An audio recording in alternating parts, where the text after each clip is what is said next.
Viral tukang parkir keluar dari mobil polisi, disebut netizen intel, Polres Cilacap ungkap sosoknya. Sempat beredar video merekam seorang tukang parkir keluar dari mobil polisi, netizen langsung heboh menduga ia seorang intel.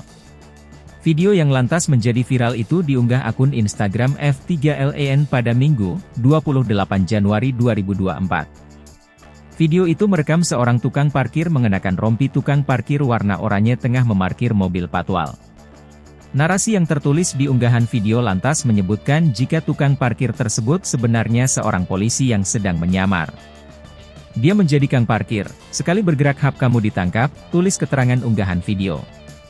Ini ya kalau tidak percaya.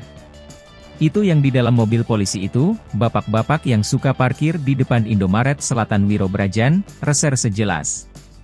Intel itu kalau nggak percaya. Hati-hati, ujar narasi seseorang dalam video tersebut. Hingga Kamis, 8 Februari 2024, video itu telah ditonton lebih dari 1 juta dan menuai beragam komentar warganet. Dari video itu diduga lokasi kejadian berada di dekat lampu merah di sekitar Terminal Bus Cilacap, Jawa Tengah. Lalu, apakah benar tukang parkir dalam video itu adalah intel yang sedang menyamar? Kasat Lantas Polresta Cilacap Kompol N. Farmadi mengatakan jika video itu diambil di sekitar Terminal Bus Cilacap, Jawa Tengah.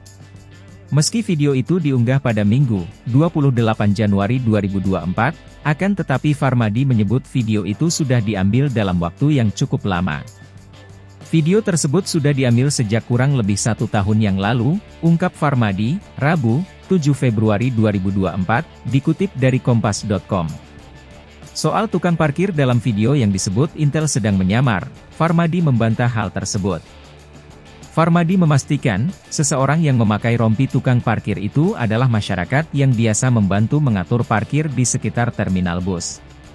Namanya Pak Diman. Beliau petugas parkir di sekitar pos terminal Cilacap, ujar Farmadi.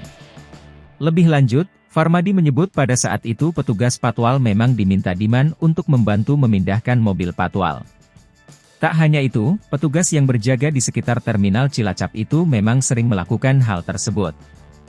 Tidak ada hal khusus yang membuat polisi meminta warga untuk memindahkan mobil patwal tersebut. Terlebih, polisi yang bertugas sudah mengenal betul warga sering membantu parkir di daerah tersebut. Jadi memang bukan intel ya. Narasi yang beredar itu keliru, beliau memang petugas parkir, tegas Farmadi.